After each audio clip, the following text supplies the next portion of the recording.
This week, India's Foreign Secretary, Subramaniam Jaishankar, paid a visit to Beijing for the first ever India-China strategic dialogue.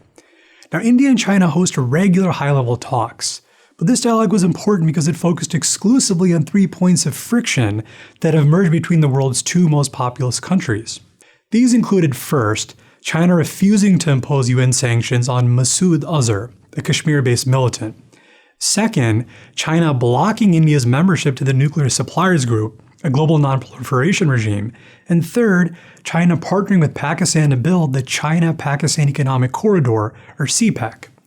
Now, like any country, China has a complex set of variables guiding its decision-making. But it's clear that one factor underlying all three of these friction points is Pakistan, one of China's strongest allies. And if we take a closer look, we can see a triangular dynamic at play between these three countries.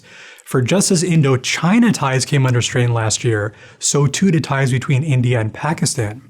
Recall that in July of 2016, deadly protests erupted in Srinagar, the capital of Jammu and Kashmir, leading India and Pakistan to trade accusations over a dispute that finds its roots in the partition of 1947. Now recall that Masood Azhar supports Kashmiri secessionism. So it's not surprising that we saw India amplify its demands for China to sanction him in the UN. But since China and Pakistan are allies, it makes sense why China has refused to sanction him. We saw a similar dynamic play out in the Nuclear Suppliers Group, or NSG. Pakistan, like India, wants to join the NSG as well. China, however, knows a substantive part of the international community is opposed to Pakistan's membership. But voting in India would upset Pakistan. So this, among other reasons, explains why China blocked India's entry.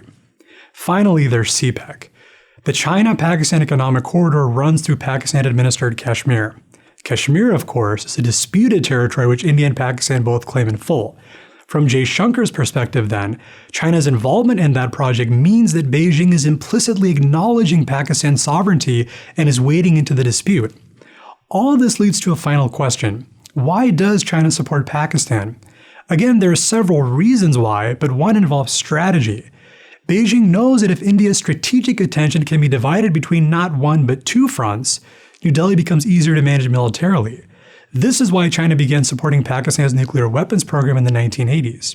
And so finally, because of this underlying strategic reality, it's very unlikely that Jaishankar's talks will persuade China to budge anytime soon on these points of disagreement.